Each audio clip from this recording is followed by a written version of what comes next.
Hi, I'm Dr. K. I am here as a result of goals. And since it's January, and since we've already forgotten everything that we said that we're going to do, let's talk about goals. I've always been a goal setter. When I was younger, I would set one goal for every year I was old. That probably started when I was 13.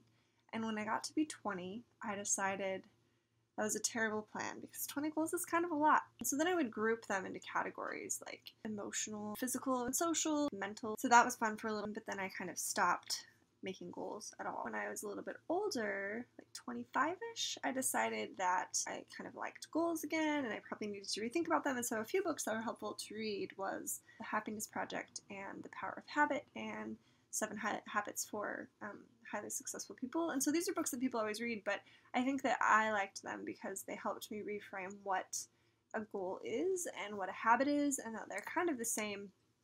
And I feel like the goals that are successful are the ones that help you make healthy habits, the ones that help you kind of figure out if that was something that was fun or kind of pushes you in a different direction or helps you kind of rethink what your current habits are and how you might want to change them. That's kind of how I think of goals. It helps me not get too hung up when I fail one or when something isn't a good goal, because goals are also kind of like they fit. If it's a bad fit, it's a bad goal. So that's how I kind of think about goals and habits, which leads me to why I'm here. I started making goals based on like the month.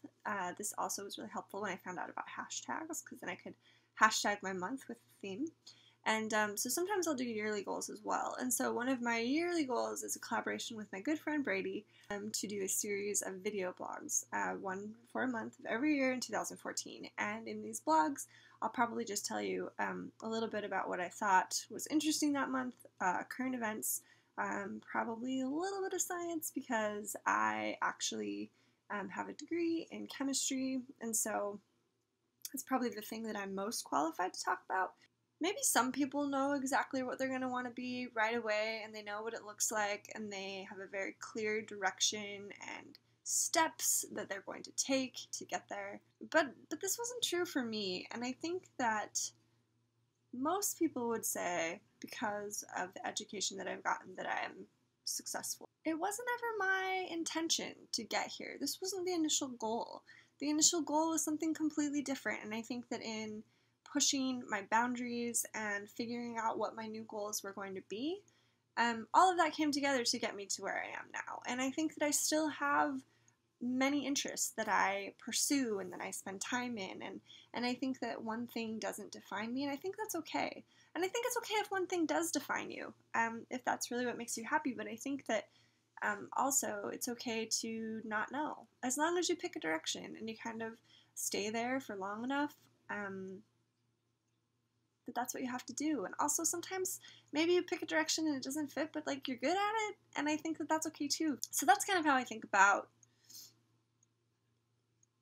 life and goals and directions and how to pick directions, even if they're hard, because we can do hard things. You can do things that are harder than you think you can do. I think sometimes we give up a little bit too easy because we want things to be easy because it's better or more satisfying. I don't really know. A little bit about me. So as I said, I studied chemistry. I also have a secret love of psychology and pop psychology. I love reading. I also wrote a kids book this year that was really fun in a collaboration with my aunt. So in case you think that I always stay indoors, I did camp outside for 3 months as part of a summer job. I also love fireflies. The thing you should know about me is that I've lived in all parts of the country. I lived in the West when I was younger, and then I lived in the Midwest for a time, and currently during this year I live in the East. And so it's been nice to kind of been in different regions of the United States. And there's a lot more states to get to, but I feel like a thing that is good for people is to move sometimes because it helps them experience the world from a different perspective. I think that culturally we're pretty homogenous in the communities that we live, which I think is good at times, and it's also good to live other places. I hope your goals are going really well. Anyway, happy January. See you in February. Bye.